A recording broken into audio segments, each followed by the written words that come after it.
আল্লাহ দেয় নেই। আপনার দেহের বাইরে যে নিয়ামতগুলোর উপর আপনার জীবন টিকে আছে তার কোন অংশটা আল্লাহ পাক দেন নেই। তো প্রত্যেকটা জিনিস আল্লাহ পাক দিয়েছেন, তিনি সৃষ্টি করেছেন। এবার বলেন, আল্লাহ তাআলা যদি বলে আমার গোলামি করো, তো তার ভিত্তি আছে না নেই? এই কথাগুলোকে কোরআনে আল্লাহ তাআলা এই শব্দে বলেছেন, খালিকু কুল্লি শাইইন ফাবুদু, আমার গোলামি করো, কেন? আমি তোমাকে সৃষ্টি করেছি। তো শ্রদ্ধেয় মা বোনেরা, এই জন্য গোলামি এটা আল্লাহর হক। আপনি যদি পরিশোধ না করেন, আপনি আল্লাহর হক নষ্ট করেছেন। এই জন্য আল্লাহর হক যদি কারোর কাছে অপরিশোধ থাকে, অনিরাপদ থাকে, আদায় না হয়, তাহলে আপনার কোনো স্বার্থ আল্লাহর কাছে নিরাপদ নয়। বুঝল, বারবার দরজা বন্ধ খোলা খোলা, এটা মাথার উপরে খারাপ প্রভাব পড়ছে। তো মোহতারাম মা বোনেরা, যে কথাটা আপনাকে ভাবতে হবে সেটা হচ্ছে, আপনার কাছে মহান আল্লাহ তাআলার হক যদি নিরাপদ না হয়, তাহলে আপনার কোনো স্বার্থ আল্লাহর কাছে নিরাপদ নয়। আল্লাহ তাআলা স্রষ্টা, তিনি সব কিছু আগে দিয়েছেন, দিয়ে এবার বলছে বান্দা এবার আমার হক আদায় করো। আপনি সব কিছু ভোগ করেছেন, হকটা আদায় করবেন না কেন? এই জন্য ইসলাম একমাত্র সত্য দিন। কেন ইসলাম একমাত্র সত্য দিন? যে ইসলাম যার উপাসনার কথা বলছে তিনি আপনার স্রষ্টা, আর ইসলাম যে গোলামির কথা বলছে সেই গোলামির ভিত্তি অত্যন্ত মজবুত, সেটা হচ্ছে আপনাকে সৃষ্টি করেছে। পৃথিবীতে অন্য যত উপাস্যকে বিভিন্ন ধর্মের পরিচয় করাই দেওয়া হয়, খ্রিস্ট ধর্মে যিশুর সাথে পরিচয় করানো হয়, হিন্দু ধর্মে শ্রীকৃষ্ণর সাথে পরিচয় করানো হয়, এগুলো সব ধোঁকাবাজ, প্রতারক। তার কারণ হচ্ছে শ্রীকৃষ্ণ আমাকে সৃষ্টি করেনি, যিশু আমাকে সৃষ্টি করেনি। তো আমাকে সৃষ্টি করবে আল্লাহ, আর উপাসনা করবো আমি আরেকজন সৃষ্টির। আমি থাকবো আপনার বাড়িতে আর ভাড়া দিব আব্দুল জলিলকে। তো এটা যেমন হয় না বা এটা যেমন চলে না, তেমনিভাবে আমি আল্লাহর খেয়ে আল্লাহর পরে আমি কোনো সৃষ্টির উপাসনা করতে পারি না। তো স্রষ্টার, প্রকৃত স্রষ্টার পরিচয়, তার হকের পরিচয়, তার উপাসনার দিকে ডাকা, এটা ইসলামের কাজ। এই জন্য ইসলাম সত্য দিন, বাকি সব মিথ্যা দিন। এই জন্য আপনার জন্ম মৃত্যু অবশ্যই, আপনার জন্ম মৃত্যু অবশ্যই আল্লাহর দ্বীনের উপরে হতে হবে। যদি আপনার মৃত্যু আল্লাহর দ্বীনের উপরে না হয়, তাহলে আপনি আল্লাহর খেলেন, আল্লাহর পড়লেন, আর আল্লাহকে অস্বীকার করে চলে গেলেন। কোথায় গেলেন? আল্লাহর কাছে চলে গেলেন। এরপরে কোরআনের সবচেয়ে বেশি উল্লেখিত একটা বিষয় হচ্ছে কিয়ামতের বিচারের দিন। কিয়ামতের বিচারের দিন কি? এটা বিচারের দিন হচ্ছে আপনি আল্লাহর খেলেন, পড়লেন, আল্লাহ তাআলার নিয়ামতের উপরে টিকে রইলেন। এখন আল্লাহ তাআলার হক আপনি আদায় করেছেন কি করেন না, এর একটা বিচার হবে, এর একটা হিসাব হবে। বাংলাদেশ সরকারের কাছ থেকে আপনি বিদ্যুৎ নিয়ে ঘরের ভিতরে জ্বালাচ্ছেন, মাস শেষে সরকারকে বিল দিবেন না, এর একটা বিচার আছে। এক দোকান থেকে 2 কেজি চাউল আনবেন, টাকা পরিশোধ করবেন, এরও একটা বিচার আছে। এক বাড়িওয়ালার বাড়িতে থাকবেন, ভাড়া দিবেন না, এরও বিচার আছে। তো আপনি আল্লাহর জমিনের উপরে থেকে আল্লাহর আলো বাতাস সব ভোগ করবেন আর আল্লাহর হক আদায় করবেন, এর বিচার হবে না কেন? তো এই জন্য কিয়ামতের বিচারের দিন, এটা আপনি বিশ্বাস করেন আর না করেন, আপনার যুক্তিতে ঢুকুক আর না ঢুকুক।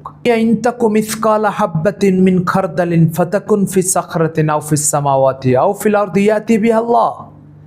হে বৎস, হে মানুষ, তুমি সরিষার দানার মতো কোনো ক্ষুদ্র বস্তু হয়ে পৃথিবীর যে কোনো বিশাল বড় পাথরের খণ্ডের মধ্যে লুকিয়ে থাকো না কেন, আল্লাহ তাআলা তোমাকে ওখান থেকে উদ্ধার করবেন।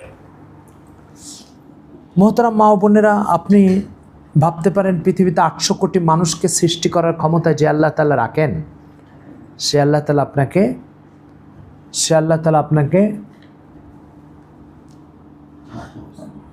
আপনাকে পৃথিবীর যেখানে লুকিয়ে থাকেন না কেন ওখান থেকে উদ্ধার করার ক্ষমতা রাখেন। তো এই জন্য আজকের এই আলোচনার প্রথম যে অংশ, সেটা হচ্ছে আমাকে আমার স্রষ্টাকে চিনতে হবে। দ্বিতীয় নম্বর, স্রষ্টার কী কী হক আছে এটা জানতে হবে, কারণ আমি তার নিয়ামত ভোগ করি, তার নিয়ামতের উপরে বেঁচে আছি। কোনো একটি নিয়ামতকে 1 মিনিটের জন্য আল্লাহ তাআলা স্থগিত করলে আপনার জীবন বিপন্ন হবে। মনে করেন 2 মিনিটের জন্য অক্সিজেনকে আল্লাহ পাক বাতাস থেকে বিদায় দিয়ে দিলেন, বলেন আপনার জীবনটা কেমন হবে? তো আপনি প্রতি সেকেন্ড সেকেন্ড যে মালিকের নিয়ামতের উপরে টিকে আছেন, আপনি তার হক আদায় করবেন না কেন? তো এই জন্য আল্লাহকে চেনা, তার হককে বোঝা, আর এটার জন্য কিয়ামতের দিন জবাবদিহিতার সম্মুখীন হওয়া, এটা ইসলামের প্রথম কথা, ইসলামের মেরুদণ্ড। আজকে এই তিনটা বিষয় আমরা প্রথমে আলোচনা শুনলাম। এই কথাগুলো আপনার সন্তানকেও শেখাতে হবে, কারণ সেও আল্লাহর সৃষ্টি, এবং আপনার সন্তানকে এই কথাগুলো শেখানো আপনার উপরে দায়িত্ব। অন্য কেউ আপনার সন্তানকে আল্লাহর সাথে পরিচয় করাতে আসবে না। আর আপনি যখন আপনার সন্তানকে আল্লাহর সাথে পরিচয় করাবেন না, তো আপনার উপরে প্রধান দায়িত্ব যেটা, সেটা আপনি লঙ্ঘন করলেন। আমরা সন্তানাদিকে ভালো খাওয়াই, ভালো পড়াই, এটাকে দায়িত্ব মনে করি, কিন্তু সন্তানাদিকে আল্লাহ তাআলা সৃষ্টি করেছেন, আর তার হকগুলোর সাথে সন্তানকে পরিচয় করিয়ে দেওয়া, এটাকে দায়িত্ব মনে করি না। ফলাফল কি হয়েছে? ফলাফল হয়েছে আমরা সন্তানের দিল থেকে আল্লাহ তাআলার নামকে মুছাই দিই, এবার আল্লাহ তাআলা সন্তানের দিল থেকে আমাদের নাম মুছাই দেয়। এরপরে মিরপুরের নূরজাহানের মতো আপনার কোনো বাসা বাড়িতে মরে 1 সপ্তাহ পড়ে থাকে, সন্তান সচিব, বিশ্ববিদ্যালয়ের শিক্ষক, প্রকৌশলী, বিদেশ থাকে, আর মা কোথায়? মরে 1 সপ্তাহ পড়ে রয়েছে। কবরের পোকাগুলো কবরের আগেই তাকে খাওয়া শুরু করছে। এই জন্য কখনো সন্তানকে আল্লাহ তাআলার সাথে পরিচয় না করিয়ে তার দিন রাত পার হতে দিবেন না। আপনি কখনো একটি সন্তানকে সৃষ্টি করার ক্ষমতা রাখেন না। উদাহরণস্বরূপ, আপনার যদি চোখ না থাকে, আপনি কি আপনার চোখ দিতে পারবেন? পারবেন না। তো যখন আপনি আপনার চোখ দিতে পারবেন না, তো আপনার সন্তানের চোখ আপনি দিবেন কীভাবে? তাহলে আপনার সন্তানের চোখটা দিল কে? আপনি তো ব্যর্থ। তাহলে সফল হলো কে চোখ দেওয়ার ক্ষেত্রে? নিশ্চয় আল্লাহ। যদি মানুষের চোখ দিতে পারতো, পৃথিবীতে কোনো অন্ধ থাকতো না। প্রত্যেক অন্ধ ব্যক্তির তাহলে চোখের ব্যবস্থা হয়ে যেত। কিন্তু মা অন্ধ, গর্ভে সন্তান চোখ নিয়ে চলে আসতেছে। তো মা যদি চোখ দিতে পারতো, তাহলে তাকে নিজেরটা দিত। তো মা তো অন্ধ, নিজেরটা দিতে পারলো না, তো সন্তানের চোখটা কে দিল? নিশ্চয় আল্লাহ তাআলা দিছে। তো আপনি চোখে দিতে পারেন না, পুরা দেহ কোত্থেকে দিবেন? সুতরাং আপনার সন্তানকে আপনি তৈরি করেননি, আপনার সন্তানকে আল্লাহ পাক তৈরি করেছেন। এখন আল্লাহ পাক যে সন্তানকে তৈরি করেছেন, আপনি সেই সন্তানকে কোনোদিন শিখালেনই না যে তোমার স্রষ্টা আল্লাহ। আপনি সেই সন্তানকে কখনো শিখালেন না যে আল্লাহ তাআলার কী হক তোমার উপরে। আপনি এই সন্তানকে কোনোদিন শিখালেন না যে আল্লাহ তাআলার হকগুলো যদি তুমি আদায় না করো, এর জন্য আল্লাহর কাছে বিচারের সম্মুখীন হতে হবে। কিন্তু খুব খাওয়ালেন, খুব পড়ালেন, সন্তান একটু জ্বর হয়েছে, আপনার অস্থিরতার শেষ নাই। সন্তান আল্লাহ তাআলার নাফরমানি করে আল্লাহর ক্ষোভ ও ক্রোধের শিকার হচ্ছে, আপনার খবর নাই। এই জন্য সন্তানকে প্রথমে দিন শেখান, আল্লাহর সাথে পরিচয় করিয়ে দেন। আমাদের সমাজে যে ছোট ছোট মাদ্রাসাগুলিতে 1 ফ্ল্যাট 2 ফ্ল্যাট নিয়ে যে মাদ্রাসাগুলি চলছে, এই মাদ্রাসাগুলি দেখতে ছোট, পরিধি সংকুচিত। একটা ফ্ল্যাটে, স্কুল হলে তো পুরো বিল্ডিং নিয়ে নেয়, মাদ্রাসা হলে একটা ফ্ল্যাট নেয়। কিন্তু এই ছোট জিনিসে বিশাল বড় জিনিস শেখানো হয়। এই সমাজে উপেক্ষিত, অবহেলিত প্রতিষ্ঠানগুলোতে সমাজের সবচেয়ে দামি জিনিসগুলো শেখানো হয়। আপনি যদি আপনার সন্তানকে মহান আল্লাহ তাআলার মতো মালিকের সাথে পরিচয় না করিয়ে দেন, তো সন্তান তো জাহান্নামে যাবে, আপনাকে নিয়ে যাবে। কেন আপনাকে নিয়ে যাবে? তার কারণ হচ্ছে আপনি সন্তানের ব্যাপারে প্রথম ও প্রধান দায়িত্বটা লঙ্ঘন করেছেন। এই জন্য মা বাবার কি দায়িত্ব, এটা একটু শুনেন। কোরআন মাজিদে একজন নবীর গল্প শোনাচ্ছেন, হযরত ইসমাঈল আলাইহিস সালাম। সেই গল্পের ভিতর আল্লাহ তাআলা বলছেন, ওয়াকানা ইয়া'মুরু আহলাহু বিস-সালাত। ইসমাঈল তার সন্তানাদিকে নামাজের আদেশ করত। এই গল্পটা, কোরআন কখনো গল্প শোনানোর জন্য গল্প শোনায় না। আপনি দেখেন কোরআন আপনি ধারাবাহিক কোনো গল্প পাবেন না। কেন? গল্প শোনানো এটা কোরআন কখনো মাকসাদ না, উদ্দেশ্য না। কোরআনের উদ্দেশ্য হচ্ছে গল্প শুনিয়ে সেখান থেকে মানব জাতির জীবনকে পরিবর্তন করা, শিক্ষা অর্জন করা। দেখেন, ইসমাঈল আলাইহিস সালামের ব্যাপারে বলছে, ইসমাঈল তার সন্তানাদিকে নামাজ শেখাতো। কোরআন এই গল্পটা শোনাচ্ছে আপনিও যেন আপনার সন্তানাদিকে আল্লাহর এই মস্ত বড় হুকুমের সাথে পরিচয় করিয়ে দেন। কিন্তু জানেন, আমাদের সন্তানাদির উপরে নামাজ ফরজ হয়, কিন্তু আমরা সঠিক সময় সিদ্ধান্ত না নেওয়ার কারণে নামাজ ফরজের টাইম পার হয়ে চলে গেছে, আমার সন্তানাদি আজও নামাজে অভ্যস্ত হয়নি। কোরআন মজিদে 21 নম্বর পর একটা সূরা আছে, সূরা লোকমান। এই সূরার ভিতরে আল্লাহ পাক লোকমান আলাইহিস সালামের গল্প শোনাচ্ছে। সেখানে শব্দ আসছে, আল্লাহ তাআলা বলছেন যে ইয়া বুনাইয়া আকিমিস সালাতা, নামাজ কায়েম করো, নামাজ পড়ো। লোকমান একজন আল্লাহর প্রিয় বান্দা, সে তার সন্তানকে নামাজের কথা বলছে, সে কথা আল্লাহ এখানে শোনাচ্ছে। কোরআনে ইব্রাহিম আলাইহিস সালামের একটা গল্প আসছে, সেখানে আল্লাহ তাআলা শোনাচ্ছে যে ইব্রাহিম আলাইহিস সালামের স্ত্রী হাজেরার গর্ভে ইসমাইল আসার আগে ইব্রাহিম আলাইহিস সালাম দোয়া করছে, রব্বি হাবলি মিনাস সালিহিন, হে আল্লাহ আমাকে একটা সুসন্তান দান করেন। মানে সন্তানকে আল্লাহওয়ালা বানানো, নেক বানানো, আল্লাহর গোলাম বানানো, আল্লাহর হকের ব্যাপারে সজাগ সতর্ক করা, এই চেষ্টা সন্তান গর্ভে আসার আগের থেকে শুরু হয়ে গেছে।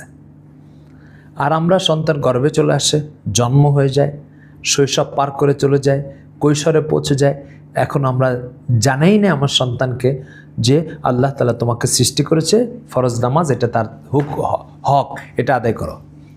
আর কেউ যদি বলে আরে আমার বাচ্চা তো এখনো ছোট, বড় হলে নামাজ পড়বে, নামাজ ফরজ হয়ে গেছে, এখনো সে বড় হতে হবে নামাজ পড়ার জন্য।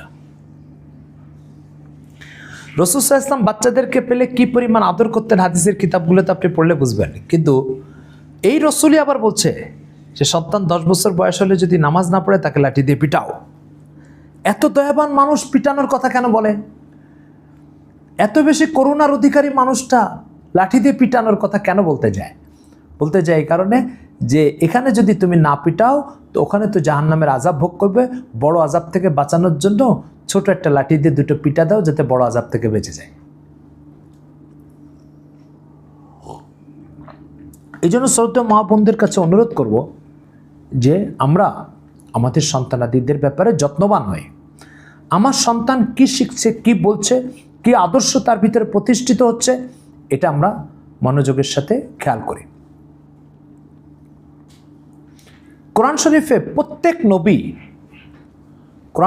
প্রত্যেক নবী তার সন্তানকে কিভাবে লালন পালন করতেন এ ব্যাপারে প্রায় নবীর ব্যাপারে গল্প আসছে। আপনাকে আরেকজন নবীর গল্প শুনে আমি।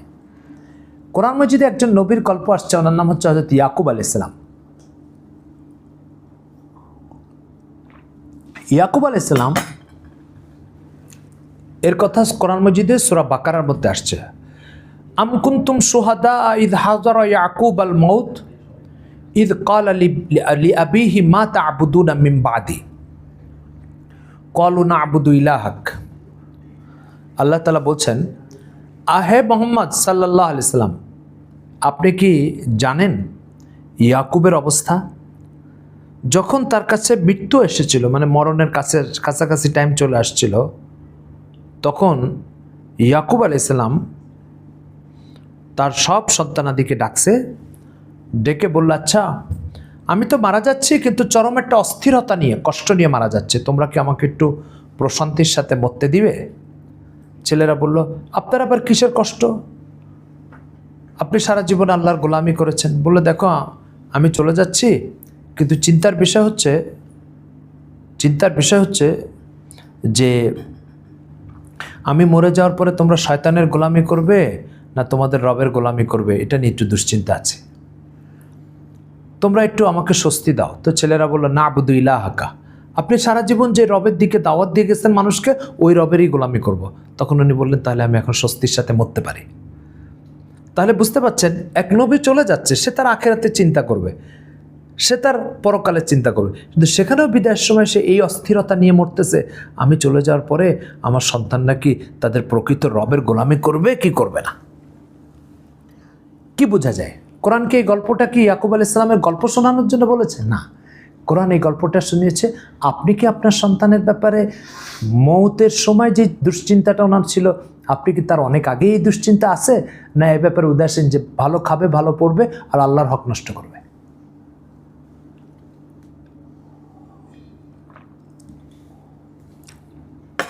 এই জন্য শ্রদ্ধেয় মা বোনদেরকে আমি অনুরোধ করব, আমাদের সন্তানাদির ব্যাপারে আমরা যত্নবান হই। কোরআনে আপনাদেরকে আমি লোকমানের গল্প শোনালাম, ইব্রাহিমের গল্প শোনালাম, ইসমাইলের গল্প শোনালাম, ইয়াকুবের গল্প শোনালাম। এরকম সব নবীর গল্প আছে কোরআন মজিদে। সেখানে আল্লাহ পাক সন্তানাদি যাতে আল্লাহর গোলাম হয়ে দুনিয়ার থেকে বিদায় নেয়, এই তাকিদ আল্লাহ পাক করেছেন এবং নবীরা সে অনুযায়ী আমল করেছেন। আপনার সন্তান যদি আল্লাহকে না চিনে, আল্লাহর হককে না বুঝে, আল্লাহর গোলামিকে নিজের জীবনে আয়ত্ত করতে না পারে, কি হবে আমি আপনাকে বলি শোনেন।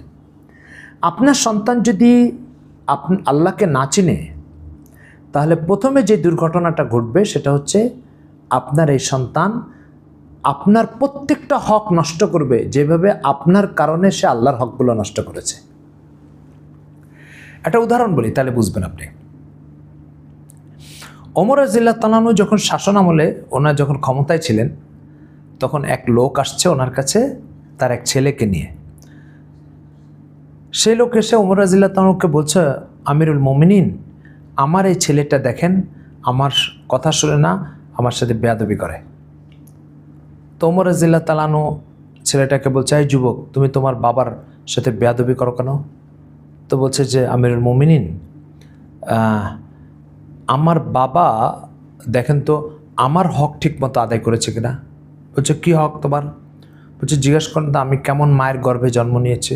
তো ওই লোককে ওমর রাদিয়াল্লাহু তাআলা জিজ্ঞেস করছে, এই তোমার এই সন্তান কোন মায়ের গর্ভে আসছে? বলো, বাদীর গর্ভে আসছে। তো বলছে যে, তো সেই বাদীর কি অবস্থা? তো বললো, বাদীর দিন জানে না, শরিয়ত বুঝে না, কিচ্ছু বুঝে না।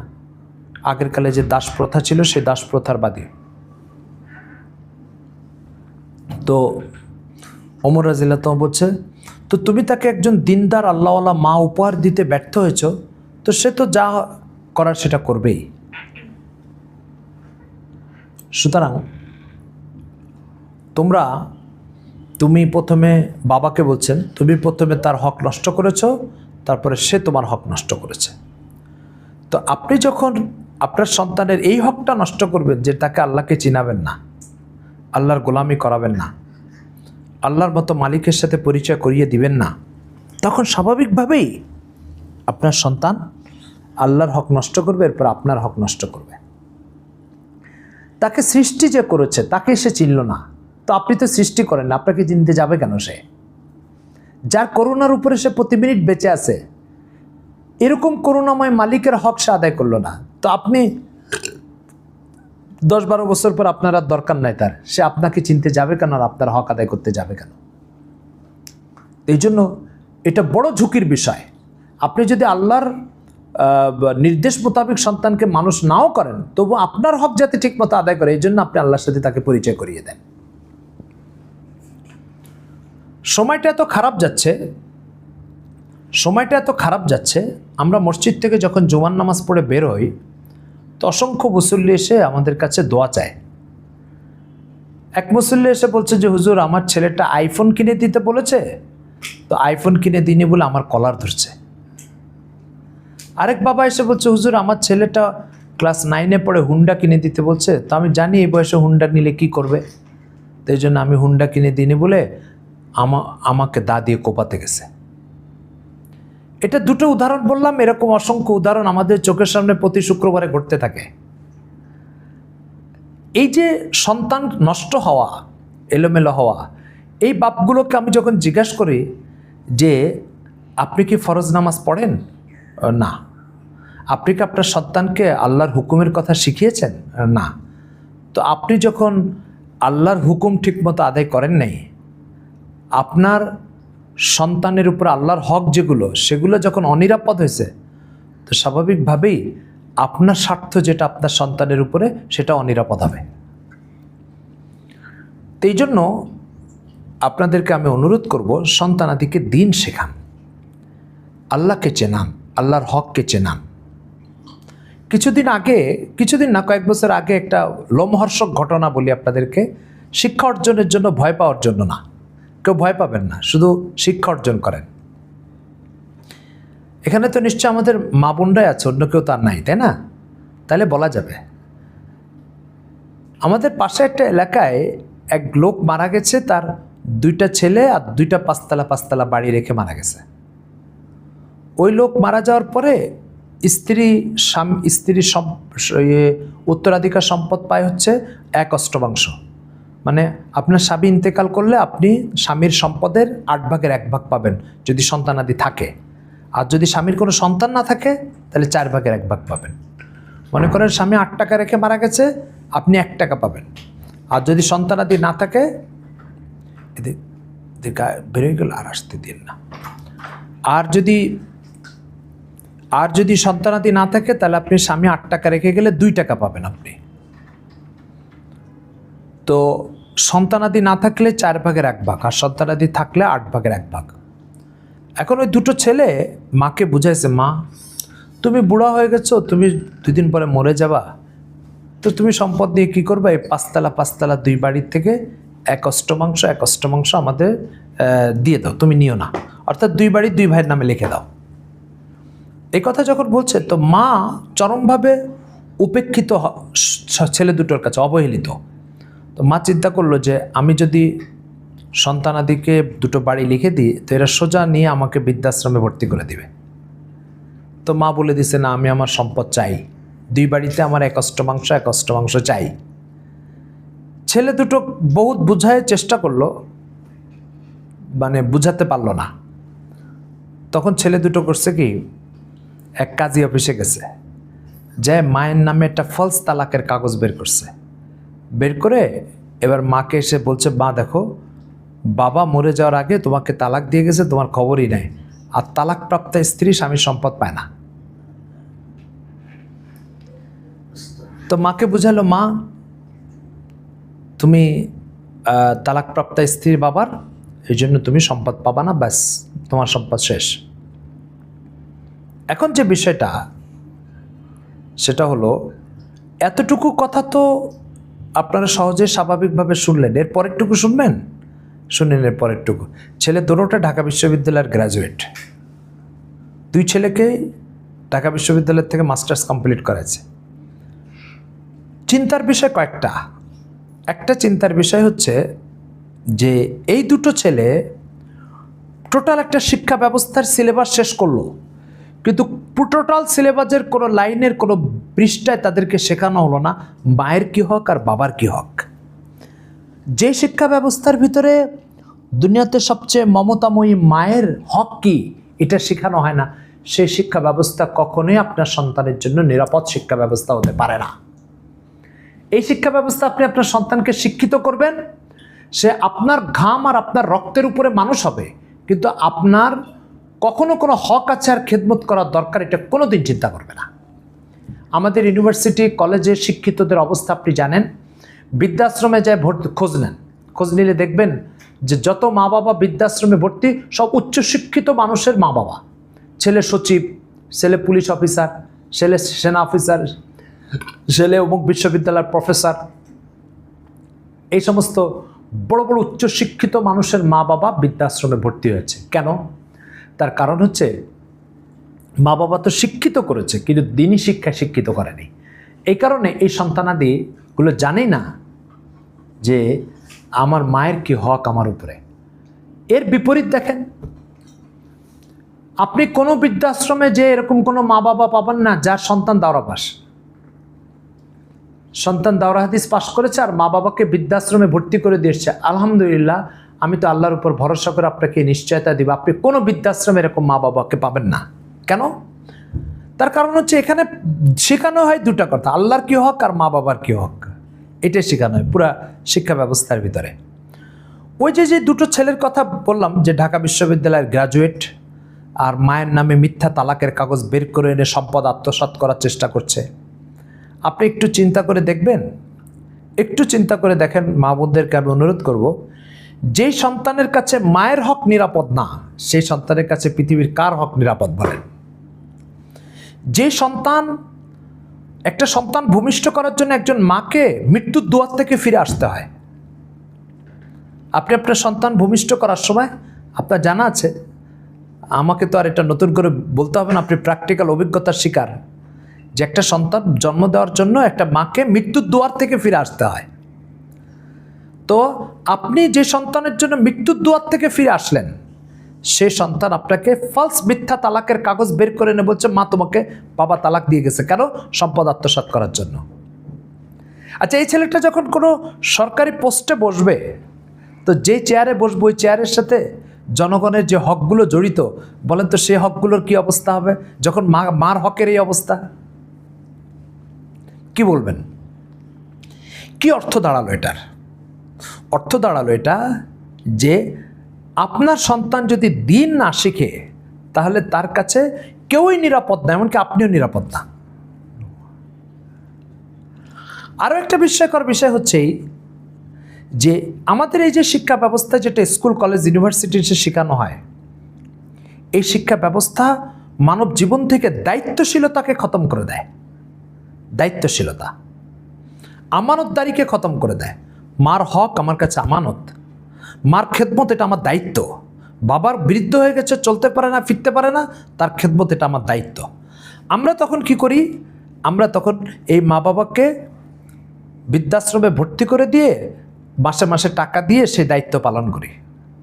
অথচ বাস্তবতাকে আপনি দেখেন, বুখারী শরীফের হাদিস, রাসূল সাল্লাল্লাহু আলাইহি সাল্লাম ইরশাদ করছেন, আমি মারা যাওয়ার পরে ওয়াইস কারনি নামক একটা লোক তোমাদের কাছে আসবে, তো তোমরা তার কাছে মাগফিরাতের জন্য দোয়া চাইবে, সে যার যার জন্য মাগফিরাতের দোয়া করবে তাকে আল্লাহ পাক মাফ করে দিবে।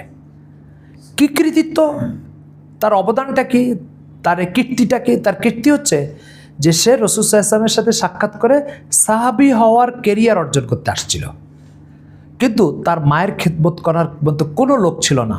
তো সে সাহাবী হওয়ার কেরিয়ারকে বিসর্জন দিয়েছে মায়ের সেবা করার জন্য, ফলে তারা সাহাবী হওয়ার সৌভাগ্য অর্জন হলো না। তো আল্লাহ রাসূল সাল্লাল্লাহু আলাইহি ওয়াসাল্লামের কাছে আল্লাহ পাক তার এই মায়ের খেদমতের অবদানের কথাটা ওহির মাধ্যমে আল্লাহ রসুলের কাছে জানিয়ে দিয়েছে। আল্লাহ রসুল সাল্লাল্লাহু আলাইহি ওয়াসাল্লাম সাহাবা ইকরামকে এই কথা বলেছেন। বলার পরে ওমর রাদিয়াল্লাহু আনহু যখন শাসন আমলে তখন ওয়াইস কারনি আসছে হজ করতে, তখন মা মারা গেছে। আসার পরে ওমর রাদিয়াল্লাহু আনহু তাকে খুঁজে বের করছে, বের করে বললো আমার জন্য মাগফিরাতের দোয়া করো। তো বলছে আল্লাহ তো আগে আপনাকে জান্নাত দিয়ে দিয়েছে, আপনার জন্য আবার কিসে মাগফিরাত? বলছেন না না, রাসূল সাল্লাল্লাহু আলাইহি ওয়াসাল্লাম তোমার কাছে দোয়া চাইতে বলেছেন, এই জন্য তোমার কাছে আমি দোয়া চাচ্ছি, তুমি আমার মাগফিরাতের জন্য দোয়া করো। বিষয়টা হলো কি, মায়ের খেদমতের কারণে সে বিসর্জন দিয়েছে, সেটা হলো সাহাবী হতে পারে নাই। কিন্তু সাহাবী যেটা কামনা করে যে আল্লাহ যেন আমার দোয়া কবুল করে, ঠিক আছে, সে সেটা অর্জন করে ফেলেছে। আমরা আমাদের ক্লাসের ভিতরে আমাদের মাদ্রাসাগুলিতে সন্তানাদিদেরকে এই ওয়াইস করণীর গল্প শোনাই। যখন শোনাই তখন হতেই পারে না যে সেই সন্তান মায়ের খেদমত বাদ দিয়ে দুনিয়াবি কোনো কেরিয়ার অর্জন করতে যাবে আর কেরিয়ারের স্বার্থে মা বাবাকে দাফন করে দিবে। কিছুদিন আগে আপনারা মিডিয়াতে দেখছেন নূরজাহান বেগম মিরপুরে মারা যাওয়ার এক সপ্তাহ পরে তার লাশের পচা গন্ধে আশপাশের ফ্ল্যাটের লোকরা উদ্ধার করেছে তাকে। জানা গেছে সে এখন থেকে এক সপ্তাহ আগে মারা গেছে। তারপরে পোকা ধরেছে তাকে, অর্থাৎ কবরে যে পোকাগুলো লাশকে খায় সে পোকাগুলো কবরে যাওয়ার আগেই তাকে খাওয়া শুরু করেছে। এক ছেলে সচিব, এক ছেলে এক বিশ্ববিদ্যালয়ের শিক্ষক, আর আরেক ছেলে হচ্ছে কানাডায় থাকে, ঠিক আছে। এরা কি করেছে? এরা মাকে বিসর্জন দিয়েছে, ক্যারিয়ারকে রক্ষা করেছে। আর ওয়াইস কারণে কি করেছে? মাকে রক্ষা করেছে, ক্যারিয়ার বিসর্জন দিয়েছে। আল্লাহ পাক তাকে দোয়া কবুলের একটা টিকিট দিয়ে দিয়েছেন। আমরা এই সন্তানকে, আমাদের সন্তানাদিগুলোকে এগুলো শিখায়। যখন শিখায় তখন সে মনে করে আমি না খেলেও আমার মাকে খাওয়াতে হবে, আমি না পড়লে আমার মাকে পড়াতে হবে, আমি কষ্ট করবো আমার মা আরামে থাকবে। এই শিক্ষাগুলো আমাদের সন্তানাদি আমাদের থেকে পায়। এটা কেবলমাত্র দিনী চেতনার ফলাফল, দিনী শিক্ষার ফলাফল। আপনি এটা ইউনিভার্সিটি কলেজে পাবেন না। যদি আপনি ওখানে যান তাহলে আপনাকে এরকম মিথ্যা তালাকের ফলস কাগজ এনে দেখাই দিবে। তো এই জন্য মা বোনদেরকে অনুরোধ করবো সন্তানাদিকে দিন শেখান। মুহাম্মদুর রাসূলুল্লাহ সাল্লাল্লাহু আলাইহি ওয়াসাল্লাম যে দিন রেখে গেছেন তার উম্মতের সামনে, এই দিন আমাদের জন্য সবচেয়ে নিরাপদ ঠিকানা, সবচেয়ে নিরাপদ ঠিকানা। এই দিনের বাইরে আপনি কোনো কিছু চিন্তা করবেন, ভাববেন, সন্তানাদিকে ক্যারিয়ার অর্জনের জন্য কোনো শিক্ষা দিবেন, বিপদে পড়বেন, বিপদে। তো এই জন্য আপনাদের কাছে অনুরোধ হচ্ছে যে দিন শেখান সন্তানাদিকে, কখনোই দিন থেকে সন্তানাদিকে বঞ্চিত করবে। আল্লাহকে, তার হক কি, বাবা মাকে, তার হক কি, এগুলো শেখান। না শেখালে আপনিও ফাঁসবেন, সেও ফাঁসবে। আমরা আমাদের সন্তানাদিকে কি শিখাই শোনেন। রাসূল সাল্লাল্লাহু আলাইহি ওয়াসাল্লামের এক হাদিস বুখারী শরীফে আসছে। আল্লাহ রাসূল সাল্লাল্লাহু আলাইহি ওয়াসাল্লাম বলছেন, কি দামি কথা, যে বনী ইসরাইলের জুরাইজ নামে একটা লোক ছিল। সে তার মায়ের সে প্রচণ্ড ইবাদতকারী ছিল, তো লোকালয় ইবাদতে মজা পাচ্ছে না, মানুষের সাথে কথাবার্তায় নিরিবিলি একটা ঝঞ্ঝাট ঝামেলা মুক্ত একটা জায়গা যাচ্ছে, তো জঙ্গলে চলে গেছে ইবাদত করার জন্য, জঙ্গল চলে গেছে। এখন চিন্তা করলো জঙ্গলে গেলাম তো আমার মায়ের খেদমত করবে কে? তো সে কী করেছে, জঙ্গলে যে গেছে মাকে সাথে নিয়ে গেছে, দুটো রুম বানাইছে, এক রুমে সে ইবাদত করে, আরেক রুমে মাকে রাখে। একদিন নামাজে দাঁড়িয়েছে, মা তাকে জুরাইজ জুরাইজ বলে ডাকতেছে, তো সে চিন্তা করে আল্লাহ নামাজে দাঁড়াইছে, মা ডাকতেছে, কি করি? তো সে বললো ঠিক আছে তাড়াতাড়ি নামাজটা শেষ করে মার সাথে দেখা করতে যাব। কিন্তু মা বুঝতে পারে না ছেলেটা নামাজে, তো কয়েকবার ডেকে যখন বিরক্ত হয়েছে পায়নের কাছে, তো একটা বদ্দুয়া দিয়ে দিছে। বদ্দুয়া কি? আল্লাহ যেন কোনো বেবিচারী মহিলার চেহারা দেখার পরে তোকে মৃত্যু দেয়, এই বদ্দুয়া দিয়ে দিছে। কয়েকদিন পরে যে ঘটনাটা ঘটছে সেটা হচ্ছে হলো ওই জঙ্গলের ভিতরে একজন রাখাল মহিলা গর্ভবতী হয়েছে, তার স্বামী নেই। মানুষ জিজ্ঞাসা করলো তোমার এই গর্ভের বাচ্চা কোত্থেকে আসলো? তো মহিলা বললো ওই যে ওই খানকার মধ্যে এক বুজুর্গ ইবাদত করতেছে, সেই বুজুর্গের কারণে। মানুষ যে ওই বুজুর্গের পিটায় চামড়া তুলে দিছে। এখন ওই বুজুর্গ বলছে আচ্ছা তোমরা যে আমাকে মারছো, ঠিক আছে আমাকে মারো, কিন্তু কেন মারছো এটা তো আমাকে জানতে হবে, কারণ আমি যদি নাই জানি কেন মারছো তাহলে আমি ওই ভুল থেকে বের হবো কীভাবে? তো এই জন্য আমাকে একটু বলো কেন মারছো। এক বৃদ্ধ লোক বললো তোমাকে এই জন্য মারা হচ্ছে যে অমুক বেবিচারী মহিলা গর্ভে বাচ্চা আসছে, অমুক মহিলার গর্ভে বাচ্চা আসছে, সে বলছে এই গর্ভের বাচ্চার কারণ তুমি। তো বলছে আচ্ছা ঠিক আছে ওই মহিলাকে ডেকে নিয়ে আসেন, আর ওই বাচ্চাকে নিয়ে আসেন। তো বুজুর্গের কথা অনুযায়ী বাচ্চাকে নিয়ে আসা হলো। বাচ্চাকে মহিলা জিজ্ঞেস করছে মা না বুকা, তোমার বাবাকে? তখন সে বলছে ওই অমুক রাখাল, এই লকটা লাগাই দেন, লকটা লাগাই দেন। তো বলছে যে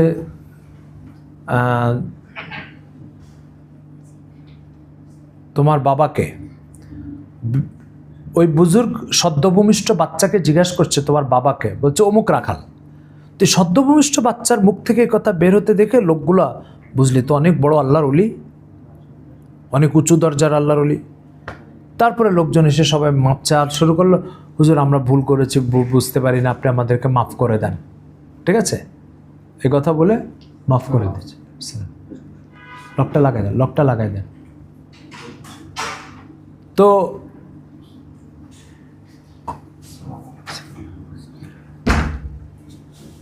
তো বলছে যে অমুক আল্লাহর ওলি হচ্ছে। তারপরে লোকজন সবাই মাপটাপ ছিল, আর তার খানকা ভেঙে দিছে, সেই খানকা আবার তৈরি করে দিছে। বোঝার বিষয় সেটা হলো যে এক লোক জিজ্ঞাসা করলো হুজুর এটা তো বুঝলাম আপনি অনেক বড় আল্লাহর ওলি, কিন্তু এই মুসিবতটা কেন আসলো আপনার উপরে? তখন বলছে এটার কারণ হচ্ছে আমার মা একদিন আমাকে ডাকছিল, তা আমি নামাজে ছিলাম, মা জানতো না, তারপরে মা একটা বদদুয়া দিয়ে দিছে। তো সেই বদদুয়ার ফলাফল হচ্ছে আজকে এত বছর পরে আমার উপরে সংগঠিত হলো। এই হাদিস আল্লাহ রসুল বলেছে, এটা কোনো গোপাল ভাঁড়ের বানানো গল্প না, বুখারী শরীফে এই ঘটনা আসছে। এই ঘটনার নিচে ওলামা ইকরাম কয়েকটা কথা বলছেন। এক নম্বর কথা, মা যদি না বুঝেও বদদুয়া দেয় সেটাও কাজে লেগে যায়। অর্থাৎ একটা বদদুয়া দিছে, সে বদদুয়ার কোনো যৌক্তিক কারণ নেই, তারপরে সেটা লেগে যাবে। যেমন এই মহিলা, এটা একটা বড় প্রেশানির কারণ, বারবার দরজা খোলা বন্ধ করা, বলুন যে আর কেউ আসবে না, বলে দেন আর কেউ আসবে না, কেউ যেন না আসে। ঠিক আছে, বলে দেন যে কিয়ামত কায়েম হয়ে গেলে আর কেউ দরজাটির মধ্যে আসবে।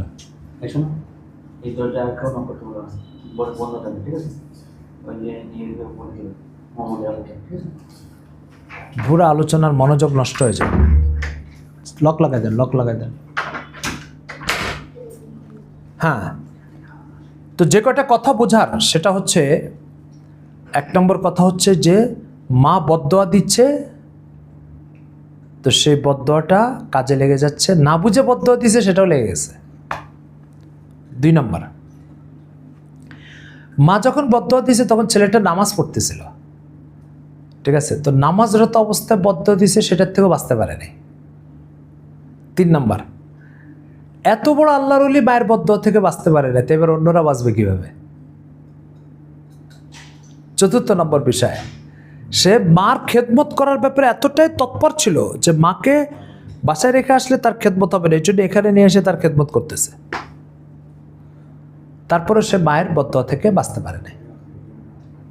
এবার আমরা যারা কথায় কথায় মায়ের অবাধ্য হয়ে মাকে কষ্ট দিই, তারা কিভাবে বাঁচবে? আল্লাহ রসুলের এই হাদিসগুলো আমাদের সমাজে ইউনিভার্সিটি কলেজের ছাত্র যারা, তাদেরকে যদি শোনানো হতো, ঠিক আছে, তাহলে কখনোই মায়ের জন্য ফলস তালাকের কাগজ বের করে এনে দিত না। দুঃখ পরিতাপের বিষয় হচ্ছে দিন শেখানো হয় না, এই কারণে এখন মার হকই নিরাপদ নয়, অন্যদের হক কীভাবে নিরাপদ হবে। তো আজকে শ্রদ্ধেয় মা বোনদের উদ্দেশ্যে আমাদের আজকে আলোচ্য বিষয় হচ্ছে 4টা কথা আমরা আজকে আলোচনা করেছি। 1 নম্বর আলোচনা করেছি আল্লাহ আপনাকে সৃষ্টি করেছে, ফলে আল্লাহর হক আদায় করা আপনার উপরে জরুরি। আল্লাহর সমস্ত নিয়ামতের উপর আপনি টিকে আছেন, এই নিয়ামতগুলো আপনি মানুষের থেকে যদি নেন, তাহলে তাকে তার পাওনা পরিশোধ করতে হবে। সরকারের কাছ থেকে বিদ্যুৎ জ্বালানোর জন্য আপনি পাওয়ার নিচ্ছেন, সরকারকে মাস শেষে পাওনা দিতে হচ্ছে। আল্লাহর কাছ থেকে আপনি সূর্যের আলো ভোগ করছেন 80 বছর, আল্লাহর পাওনাটা কেন দিবেন না? 2 নম্বর কথা আমরা বলেছি যে পৃথিবীর কারোর পাওনা পরিশোধ না করলে তার বিচার আছে, আল্লাহ তাআলার পাওনা পরিশোধ না করলেও এটার বিচার আছে। 3 নম্বর কথা আমরা বলেছি আপনার সন্তানকে আল্লাহর সাথে পরিচয় করিয়ে দেন, আপনার সন্তানকে আল্লাহর হকের সাথে পরিচয় করিয়ে দেন, আপনার সন্তানকে আখিরাতের জবাবদিহিতার সাথে পরিচয় করিয়ে দেন। যদি না দেন তো সন্তান প্রথমে আল্লাহকে ভুলবে, পর আপনাকে ভুলবে, আর আপনাকে যখন ভুলবে তখন আপনাকে বৃদ্ধাশ্রমে ভর্তি করে দিয়ে আসবে। এবং এই বিষয়টা বোঝানোর জন্য আম্বিয়া একরাম কত নবীরা কত তৎপর ছিল, তো এটা বোঝাতে যে আপনাদেরকে ইসমাইলের গল্প শুনিয়েছি, তিনি তার সন্তানকে নামাজের দাওয়াত দিতেন, নামাজ শেখাতেন। ইব্রাহিমের গল্প শুনিয়েছি, তিনি সন্তান জন্মের আগেই সন্তানকে নেক বানানোর প্রস্তুতি কিভাবে নিতেন। লোকমান আলাইহিস সালামের কথা বলেছি, যিনি 21 নম্বর পারায় সূরা লোকমানে আল্লাহ পাক বলছেন সন্তানকে নামাজ পড়ার তাকিদ দিচ্ছেন। 4 নম্বর গল্প শুনিয়েছে হযরত ইয়াকুব আলাইহিস সালামের, যিনি ইন্তেকালের আগে সন্তানকে নিয়ে পরেশান যে আমি চলে যাচ্ছি, তো আমার সন্তান আল্লাহর গোলামি করবে কি করবে না। তো এই গল্পগুলো আল্লাহ গল্প শোনানোর জন্য বলেনি, আমাদের শিক্ষার জন্য বলেছেন। আপনি এই 4 জনের কোনো একজনকে অনুসরণ করেন। 5 নম্বর কথা বলেছি, এই 4র্থ নম্বর কথা বলেছি, আপনার সন্তানকে যদি আপনি দিন না শেখান তাহলে আপনার সন্তান কি হবে তার কিছু উদাহরণও বলেছে আপনাকে। যে আইফোনের জন্য বাবাকে দা দিয়ে কোপাতে যায়, মাকে কোপাতে যায়, কলার ধরতে যায়। সন্তান যখন দিন শেখে না তখন সে আপনার তালাকের ফলস কাগজ বের করে এনে মাকে দেখায়। নিশ্চয় আপনি আপনার সন্তান থেকে এমন কোনো আচরণ আশা করেন না। যদি আপনি সন্তানের থেকে এরকম আচরণ আশা না করেন, অবশ্যই আপনার সন্তানকে দিন শেখাতে হবে। আর 2টো কথা বলে আপনাদের থেকে বিদায় নিব। আরেকটা কথা হচ্ছে আপনি আপনার সন্তানকে কখনো অসৎ সঙ্গ, অর্থাৎ যাদের সাথে মেলামেশা করলে দিন থেকে দূরে সরে যাবে, আল্লাহকে ভুলে যাবে, আখিরাতকে ভুলে যাবে, এই ধরনের কোনো সঙ্গের সাথে আপনার সন্তানকে ন্যূনতম মেশার কোনো সুযোগ দিবেন না। যদি দেন তাহলে আপনার শিক্ষা দেওয়া সব জিনিসগুলো সে ভুলে যাবে। 2 নম্বর, আপনার সন্তানকে টাচ মোবাইল ধরতে দিবেন না, আল্লাহর রাস্তে এই কাজটা করবেন না। টাচ মোবাইল ধরতে দেওয়া মানে হচ্ছে আপনার সন্তানকে চরিত্রহীন করা, আপনার সন্তানকে গেমস খেলাতে অভ্যস্ত করা, আপনার সন্তানকে ওই আরও কি আমি তো এগুলো নাম ভুলে গেছি, পাবজি, এগুলোতে অভ্যস্ত করা। সন্তানকে কখনো টাচ মোবাইল দিবেন না। কিন্তু আমাদের মা বাবাদের অবস্থা হচ্ছে সন্তান খেতে চায় না তো মোবাইল দিয়ে তারপরে ওকে খাওয়ায়, সন্তান কথা শোনে না তো তাকে মোবাইল দেখানোর লোভ দেখায়, তারপরে তার থেকে কাজ আদায় করে না। সন্তানকে আপনি টাচ মোবাইল দিবেন না। আপনি সন্তানের সামনে সারাদিন মোবাইল টিপবেন না। সন্তান না থাকলে তখন টিপেন, কিন্তু সন্তানের সামনে সারাদিন মোবাইল টিপবেন না। সন্তানদের অবস্থা হচ্ছে যারা ওরা কথার থেকে বেশি শিখে না, কাজের থেকে বেশি শিখে। অর্থাৎ একটা সন্তান আপনাকে প্রতিনিয়ত কোরআন পড়তে দেখছে, নামাজে দেখছে, একে নামাজি বানানোর জন্য বলা লাগবে না। এই অটো সিস্টেমে আপনার সাথে পাশে দাঁড়িয়ে দেখবেন নামাজ পড়া শুরু করে দেবে। আর যখন ও সারাদিন আপনাকে মোবাইল টিপতে দেখবে তখন সে মনে করবে মোবাইল এমন গুরুত্বপূর্ণ জিনিস যেটা টেপা ছাড়া দিন শেষ হবে না। তখন সে কোরআন থেকে দূরে সরবে, মোবাইলের ঘনিষ্ঠ হবে। তো এই জন্য সন্তানাদিকে মোবাইল ধরতে দিবেন না, ওদের সামনে মোবাইল টিপবেন না। আরেকটা কথা বলি, যদি মনে কষ্ট না নেন এবং খারাপ মনে না করে, সেটা হচ্ছে সন্তানাদির সাথে স্বামী স্ত্রী দাম্পত্য কলহে লিপ্ত হবেন না। সন্তানাদির সামনে যখন দাম্পত্য কলহে লিপ্ত হবেন, ঝগড়া করবেন, তখন সন্তানাদি মনে করবে আমার বাবা মা দোনোজন খারাপ। আর যখন আপনাদের প্রতি ঝগড়াঝাটি আর দাম্পত্য কলহের কারণে ওদের দিল থেকে শ্রদ্ধা নষ্ট হয়ে যাবে, যখনই শ্রদ্ধা নষ্ট হয়ে যাবে অটো সিস্টেমে তখন আপনাদের আনুগত্য থেকে সে বেরিয়ে আসবে। কারণ আনুগত্য শ্রদ্ধার সাথে জড়িত। যখন আপনার প্রতি শ্রদ্ধা থাকবে না তখন আনুগত্য প্রদর্শন করবে না, তখন আপনাদের কথা অমান্য করবে। তো এই জন্য তখন দিন শেষে তাদের বাচ্চারও ক্ষতি হবে, আপনাদেরও ক্ষতি হবে। এই জন্য যদি ঝগড়া করতেই হয় সন্তানাদি পিছনে করবেন।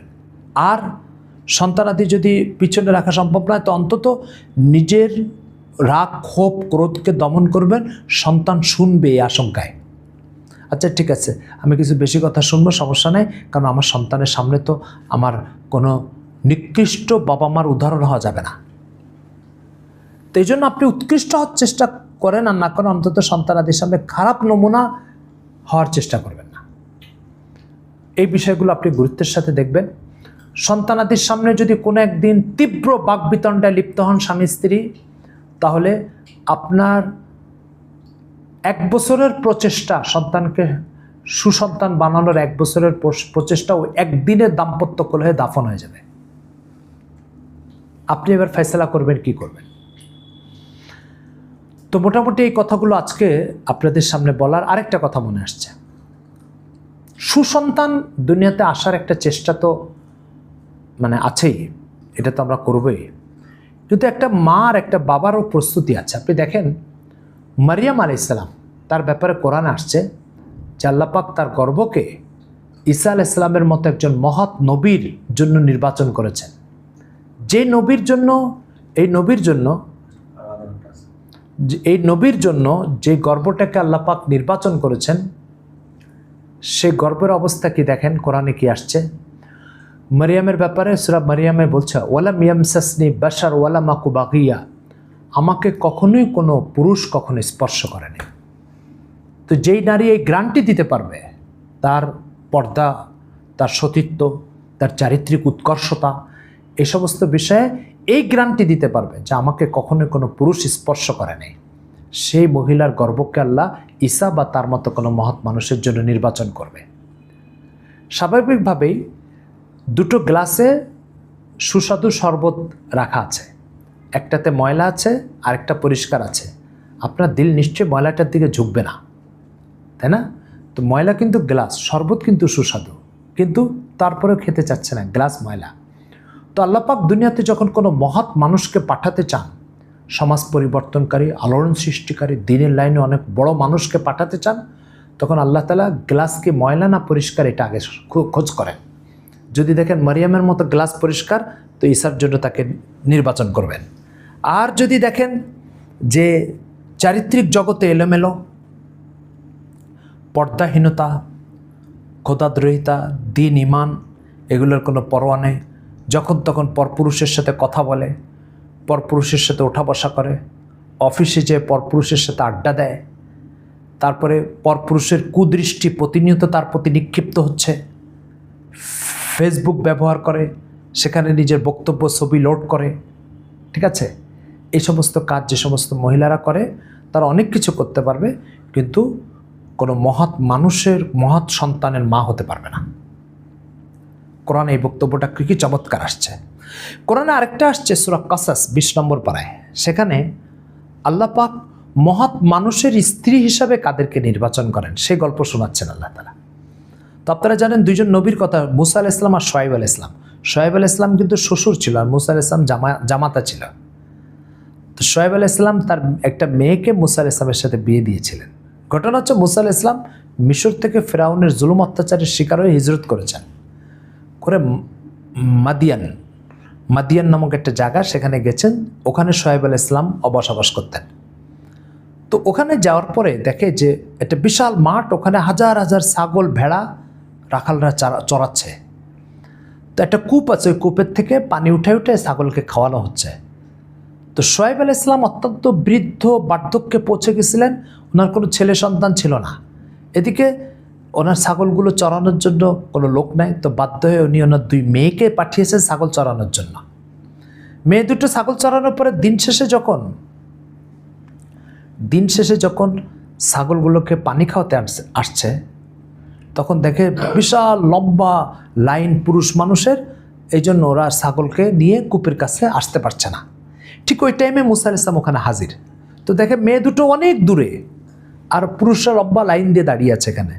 তো মুসা আলাইহিস সালাম ওদেরকে জিজ্ঞেস করলেন, ওই কথা কোরআনে আল্লাহ কোট করেছেন, ফামা খাতবুকুমা, তোমরা এখানে দাঁড়িয়ে আছো কেন? তো বলছে লা নাসকি হাত্তা ইউসদিরা রিয়া, আমরা আমাদের ছাগলকে পান করাতে পারছে না এই পুরুষ রাখালগুলো বিদায় নেওয়ার আগে। তো মুসা আলাইহিস সালাম নিজেই ওদের ওই ছাগলগুলো নিয়ে নিজে পুরুষদের লাইনে দাঁড়ায় গেছেন এবং ছাগলকে পানি পান করাইছেন। এই যে একটা মেয়ে মুসা আলাইহিস সালামের সাথে কথা বলছে যে এই পুরুষ রাখালগুলোর কারণে আমরা কূপের কাছে ভিড়তে পারছি না, এই জন্য দূরে দাঁড়িয়ে আছি, ওরা পান করায় চলে গেলে তারপরে কাছে যাব।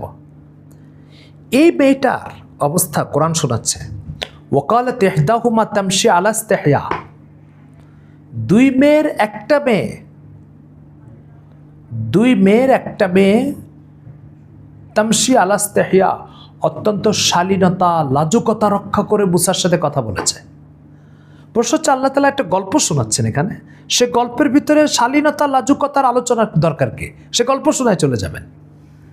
কিন্তু কোরআন বলছে যে একটা নবীর পরিবারের মেয়ে কেমন শালীনতা লাজুকতা এবং মানে অশ্লীলতা বিবর্জিত জীবন পার করে, এই কথাটার একটা বার্তা এখানে দিয়ে দেওয়া উচিত। ফলে ওই 2 মেয়ে মুসা আলাইহিস সালামের সাথে কথা বলার অঙ্গভঙ্গিমা কেমন ছিল, পর্দাবৃত কেমন ছিল, দূরত্ব বজায় রেখে কথা বলছে। এরপরে পুরুষ রাখালদের সাথে ভিড়ে একত্রিত হয়ে ছাগল চড়াচ্ছে না, অর্থাৎ নারী পুরুষের সহাবস্থান এটা করছে না। এই কথাটা কোরআন অপ্রাসঙ্গিক হওয়া সত্ত্বেও এখানে বলে গেছে। তো এখান থেকে বোঝার বিষয় হচ্ছে যে নবীরা তাদের মেয়েকে কিভাবে লালন পালন করতেন, নবী পরিবারের কন্যারা কেমন হতো, তাদের পর্দার অবস্থা কী ছিল, এটা এখানে বোঝার বিষয়। 2 নম্বর একটা বিষয় হচ্ছে যে মুসা আলাইহিস সালামের সাথে পরবর্তীতে শোয়েব আলাইহিস সালাম এই মেয়ে দুটোর একটাকে বিয়ের প্রস্তাব দিয়েছিলেন এবং বিয়ে হয়েছিল। বিয়ে হওয়ার পরে এই মেয়েকে নিয়ে মুসা আলাইহিস সালাম আবার মিশর চলে গেছিলেন। তো 2টা বিষয়, একটা হচ্ছে মারিয়ামের গর্ভ পুরুষ কখনো স্পর্শ করে নাই। যেই দিন আমাদের মা বোনেরা এই নিশ্চয়তা দিতে পারবে যে আমাকে কোনো পুরুষ কখনো স্পর্শ করে নাই, সেই দিন আমাদের মা বোনদের জন্য আল্লাহর পক্ষ থেকে ঈসা বা তার উত্তরসূরি বরাদ্দ হবে। দ্বিতীয়, নবীর স্ত্রীর জন্য আর নবীর কন্যা কেমন হয়ে থাকে, তো হচ্ছে একটা কথা বলবে মুসাকে, মুসা আমরা এই লাইনে দাঁড়াতে পারছি না এই কারণে। এতটুকু কথা বলার জন্য ওই মহিলার অবস্থা, মেয়েটার অবস্থা কী ছিল, অত্যন্ত শালীনতা লাজুকতা রক্ষা করে মুসার সাথে কথা বলতে এসেছে। এই মেয়েকে আল্লাহ তাআলা মুসার মতো নবীর জন্য নির্বাচন করেছে। রাসূল সাল্লাল্লাহু আলাইহি ওয়াসাল্লামের কন্যা হযরত ফাতেমা রাদিয়াল্লাহু তাআলার কথা হাদিসের কিতাবে আসছে। ফাতেমা রাদিয়াল্লাহু তাআলা, আপনারা জানেন রাসূল সাল্লাল্লাহু আলাইহি ওয়াসাল্লাম ইন্তেকালের মাত্র 6 মাস পরে তিনিও ইন্তেকাল করেন। তো ফাতেমা রাদিয়াল্লাহু তাআলা আনহা, উনি যখন ইন্তেকাল করবেন তো ওনার কাছে একজন মহিলা সাহাবী আসলো, নাম আসমা। তো উনি ইন্তেকালের মাত্র অল্প কিছু আগে আসমাকে বলছে, আসমা তুমি আমার একটা পেরেশানি দূর করো। বলো কি পেরেশানি? বলছে দেখো, আমাকে যখন মৃত্যুর পরে খাটিয়াতে উঠাই নিয়ে চলে যাবে, তখন মানুষ আমার দেহ কতটুকু লম্বা, কতটুকু চওড়া, কতটুকু বিস্তৃত, ঠিক আছে, এটা মানুষ কি করবে, দেখে ফেলবে। তো এটা আমার জন্য একটা বিব্রতকর বিষয়, আমি কি করতে পারি? তখন ওই আসমা বলছে ঠিক আছে, মদিনাতে এক ধরনের বক্স পাওয়া যায়, আফ্রিকার লোকেরা সেই বক্সে করে তাদের মাইয়েতকে আনা নেওয়া করে, তো ওই বক্সে আপনাকে দিয়ে দিব, তাহলে ওই বক্সের বাইরের থেকে আর বোঝা যাবে না যে আপনার শরীরের পরিধি কতটুকু। ঐতিহাসিকরা কি মজার কথা লিখছেন, বলছেন যে মৃত্যুর পরে নিজের দেহের আকৃতি বুঝতে পারবে না।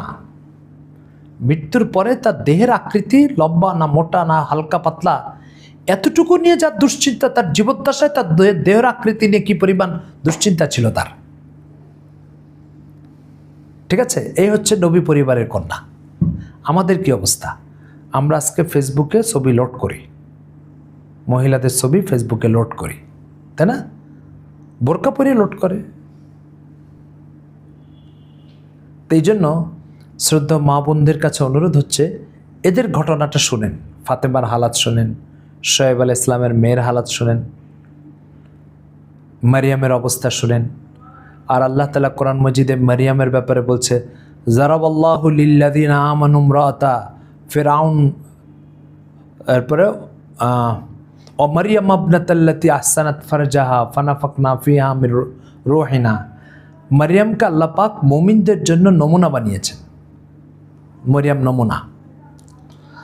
তো এই জন্য এই নমুনাগুলোকে অনুসরণ করি। আমাদের সমাজের যে উলঙ্গপনা, বেহায়াপনা, অশ্লীলতা, পর্দাহীনতা, পশ্চিমা কালচারের যেই অশ্লীলতা আমাদের সমাজে ঢুকেছে, ঠিক আছে, এগুলোর ব্যাপারে খুব সতর্ক হই, সজাগ হই, এগুলোকে দিল থেকে ঘৃণা করি। এই সমস্ত অশ্লীলতা মুসলিম সমাজে কিশোর গ্যাং তৈরির মাধ্যমে দাঁড়িয়েছে। কারণ মা যখন নোংরা হয় তখন তার সন্তান গর্ভে কিশোর গ্যাং তৈরি হয়, নেশাখোর তৈরি হয়, সমাজ ধ্বংসকারী তৈরি হয়।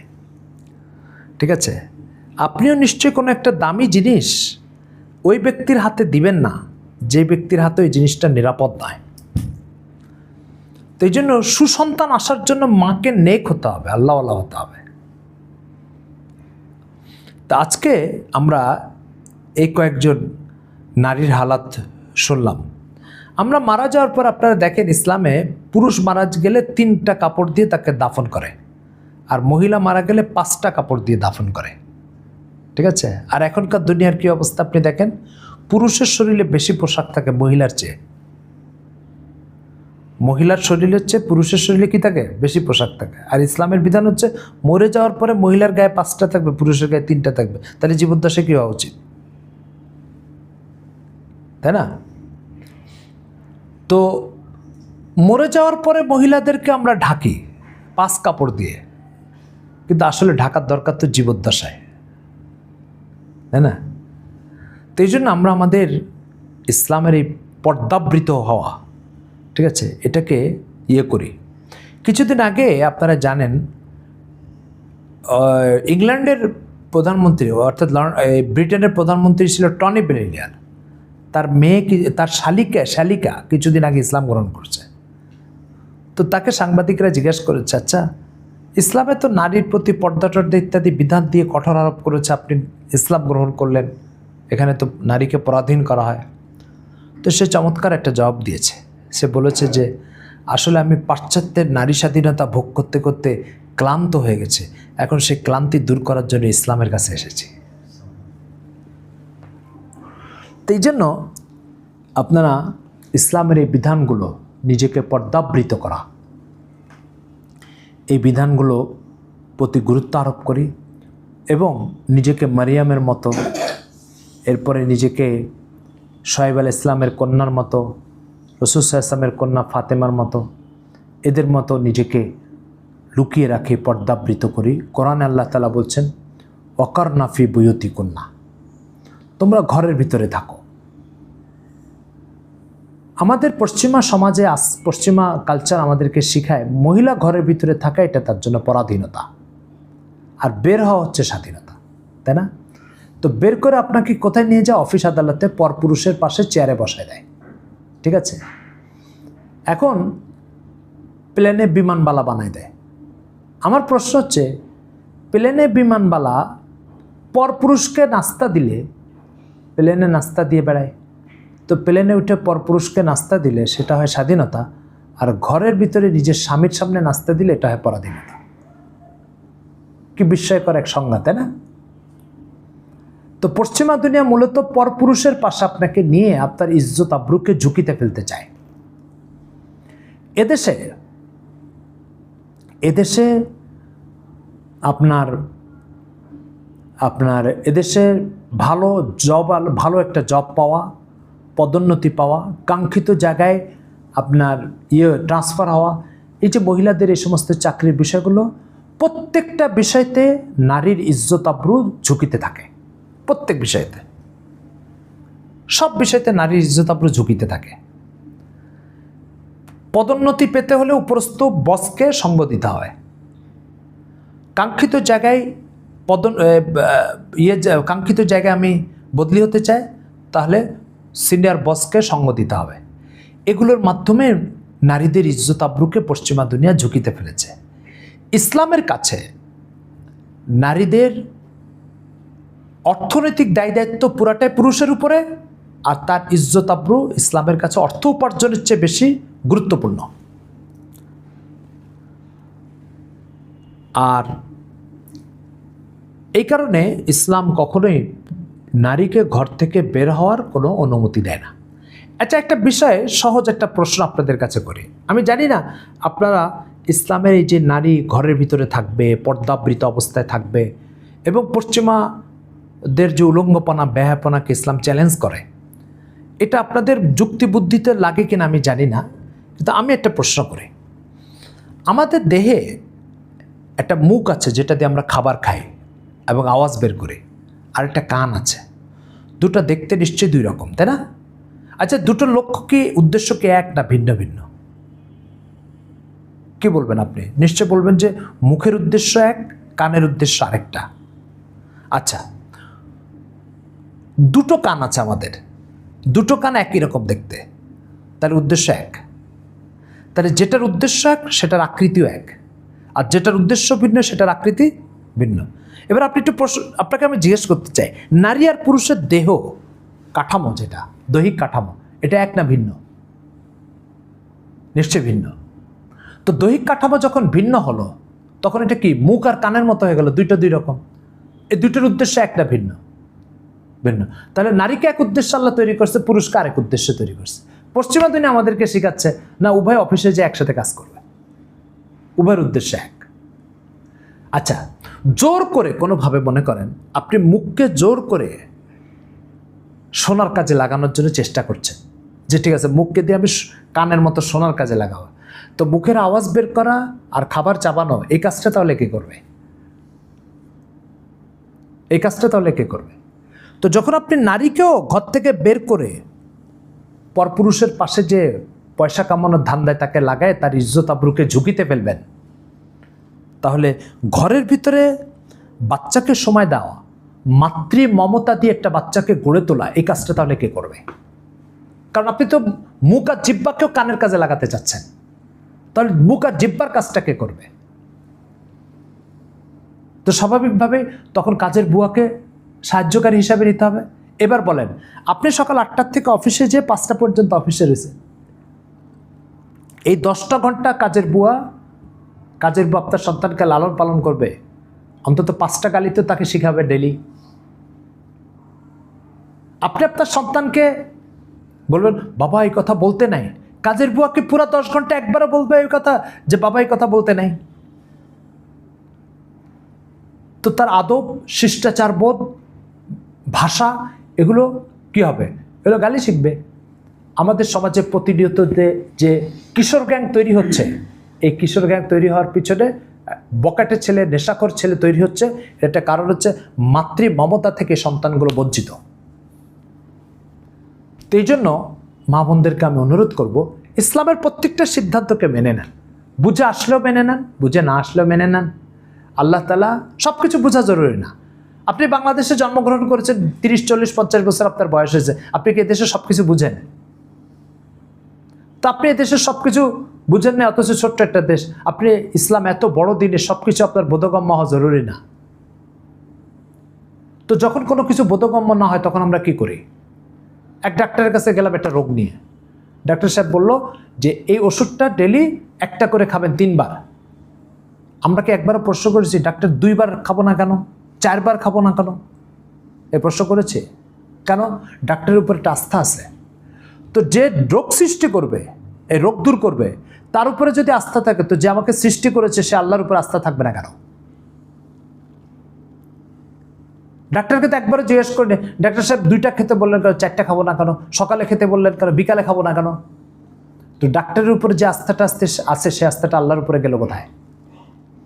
তো এই জন্য ইসলামের প্রত্যেকটা বিধানকে একটা ওষুধ মনে করে এটা গ্রহণ করেন আর এটার উপর আস্থা পোষণ করেন, ইনশাআল্লাহ আপনার দুনিয়াও আলোকিত হয়ে যাবে, আখিরাতও আলোকিত হয়ে যাবে। তো আজকে এই কথাগুলো আপনাদের সামনে কিছু এলোমেলো কথা, অগোছালো কথা মনে আসলো বললাম। আল্লাহ তাআলা আমাদেরকে প্রত্যেকটা কথার উপরে আমল করার তৌফিক দান করেন। যদি কারো কোনো কিছু প্রশ্ন থাকে, 8-10 মিনিট টাইম আছে, আপনারা কাগজে লিখে উপরে পাঠিয়ে দিতে পারেন, আমি ইনশাআল্লাহ প্রশ্নগুলোর জবাব দেব। কারো কোনো প্রশ্ন থাকলে পাঠিয়ে দিতে পারেন লিখে। এটা তো আছেই, আরও যদি পাঠান দোয়া। আচ্ছা, যাদের প্রশ্ন লেখার আছে লিখেন, আর আমরা একটু দোয়া করি। আল্লাহ তাআলা আমাদের এই মজলিসের কথাগুলোকে আজীবন ধারণ করার তৌফিক দান করেন। আলহামদুলিল্লাহ রাব্বিল আলামিন, ওয়াসসালাতু ওয়াসসালামু আলা আশরাফিল আম্বিয়া ওয়াল মুরসালিন ওয়া আলা আলিহি ওয়া আসহাবিহি আজমাইন। রব্বানা তাকাব্বাল মিন্না ইন্নাকা আনতাস সামিউল আলিম ওয়া তুব আলাইনা ইয়া মাওলানা ইন্নাকা আনতাত তাওয়াবুর রাহিম। আল্লাহ আমাদেরকে মেহরবানি করে মাফ করে দেন। আল্লাহ আমাদের জিন্দগির সব গুনাহ খাতাকে মাফ করে দেন। আল্লাহ আমাদের জিন্দগির যত হক নষ্ট করেছে, আপনার প্রত্যেকটা হক নষ্টের জন্য ক্ষমা চাচ্ছে, আপনি মাফ করে দেন। আল্লাহ আগামী জিন্দগি যে কদিন হায়াতে বাঁচায় রাখে, কবরে যাওয়ার আগ পর্যন্ত আপনার পাক্কা সচ্চা গোলামি করে যাওয়ার তৌফিক দান করেন। আল্লাহ আমাদের সন্তানাদিকে দ্বীনের জন্য, ইসলামের জন্য কবুল করেন। আল্লাহ আমাদের পরিবারকে আপনি সুখ ও সমৃদ্ধির, আল্লাহ সুখ শান্তি ও সমৃদ্ধির একটা কেন্দ্র হিসাবে প্রত্যেকটা পরিবারকে কবুল ও মঞ্জুর করেন। আল্লাহ আমাদের সন্তানাদিদেরকে মানুষের মতো সুসন্তান মানুষ বানিয়ে আল্লাহ রেখে যাওয়ার তৌফিক দান করেন। আল্লাহ এই মাদ্রাসাকে কবুল করেন। এই মাদ্রাসাকে দ্বীনের জন্য, ইলমের জন্য মার্কাজ হিসাবে কবুল করেন। অত্র এলাকার প্রত্যেকটা মানুষের হেদায়েতের জরিয়া বানিয়ে দেন। আল্লাহ অত্র এলাকার মানুষকে দিনদার বানানোর জন্য নতুন নতুন কৌশল রপ্ত করার তৌফিক দান করেন। আল্লাহ এই মাদ্রাসায় যারা আসবে সেই সন্তানাদির যথাযথ হক আদায় করার তৌফিক মাদ্রাসার জিম্মাদারদেরকে দান করেন। এর জরুরত গায়েব থেকে পুরা করার ব্যবস্থা করে দেন। আল্লাহ এই মাদ্রাসার ওসিলায় অত্র এলাকাকে আপনি নিরাপদ করে দেন। আল্লাহ নিরাপত্তাহীনতা থেকে অত্র এলাকাকে আপনি হেফাজত করেন। এই ভবনকে নিরাপদ করে দেন। এই ভবনের অধিবাসীদেরকে নিরাপদ করে দেন। আল্লাহ আমাদের দোয়াকে কবুল ও মঞ্জুর করেন। ওয়াসাল্লাল্লাহু তাআলা আলা খায়রি খালকিহি মুহাম্মাদি ওয়া আলা আলিহি ওয়া আসহাবিহি আজমাইন বিরহমাতিকা ইয়া আরহামার রাহিমিন।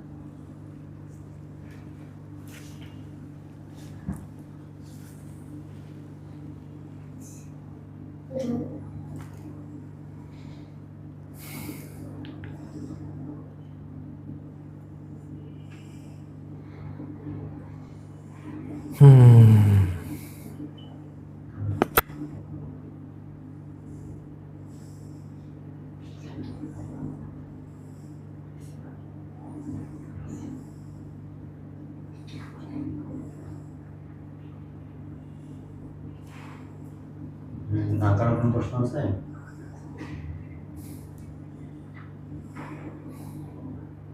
ও এটা মুখে মুখে বলবে না।